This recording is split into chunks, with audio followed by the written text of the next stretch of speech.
خلاصہ۔ سونے مہیوال برصغیر کی 4 مشہور عشقیہ لوک کہانیوں میں سے ایک ہے۔ دیگر 3 ہیر رانجھا، سسی پنو اور مرزا صاحبہ۔ یہ المیہ بھری محبت کی داستان 18ویں صدی کے آخر میں دریائے چناب کے کنارے واقع شہر گجرات، پنجاب، پاکستان سے تعلق رکھتی ہے۔ یہ کہانی سچی محبت، قربانی، معاشرتی رکاوٹوں اور المیہ انجام کی علامت ہے۔ کہانی کا آغاز گجرات میں ایک مشہور کمار ظروف ساز رہتا تھا جس کا نام تولا یا عبداللہ کمار تھا۔ وہ مٹی کے خوبصورت برتن بناتا تھا جو دور دور تک مشہور تھے۔ اس کی بیٹی کا نام سونی تھا جو اپنے نام کی طرح خوبصورت، رین و جمال کی پیکر اور دلکش تھی۔ سونی اپنے والد کی دکان پر بیٹھ کر برتنوں پر پھولوں اور خوبصورت نقش و نگار بناتی تھی اور خاندان کی روزی روٹی میں ہاتھ بٹاتی تھی۔ دکان دریائے چناب کے قریب واقع تھی۔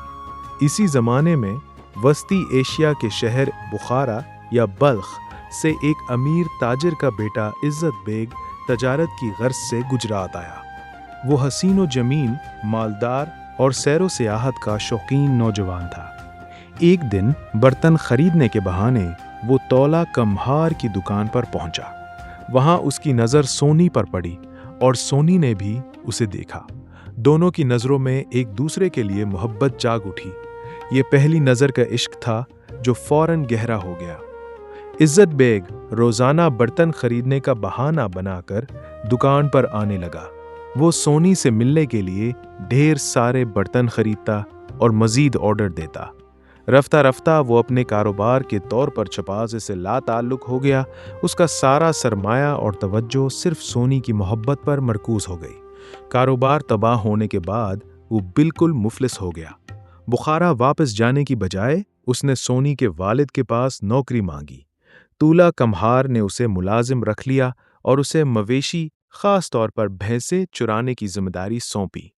اس علاقے میں بھینسیں چرانے والے کو مہین وال یا ماہ وال کہا جاتا تھا۔ اسی وجہ سے عزت بیگ کا اصل نام بھول گیا اور وہ مہیوال کے نام سے مشہور ہو گیا۔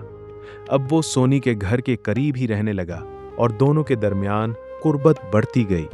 عشق کی رسوائی اور شادی سونی اور مہیوال کا عشق خفیہ طور پر پھیلتا گیا۔ جب یہ بات سونی کے والد اور برادری تک پہنچی تو بدنامی کے خوف سے تولا کمہار نے فوری طور پر سونی کی شادی اپنے ہی قبیلے کمہار برادری کے ایک نوجوان سے طے کر دی۔ شادی کے بعد سونی کو رخصت کر کے دریائے چناب کے دوسرے کنارے پر اپنے شوہر کے گھر بھیج دیا گیا۔ مہیوال اسی کنارے پر رہ گیا۔ شادی کے باوجود سونی کا دل مہیوال کے لیے دھڑکتا رہا۔ وہ اپنے شوہر سے خوش نہ تھی۔ محبوب سے ملنے کی شدید خواہش نے اسے ایک منفرد راستہ سوچنے پر مجبور کیا۔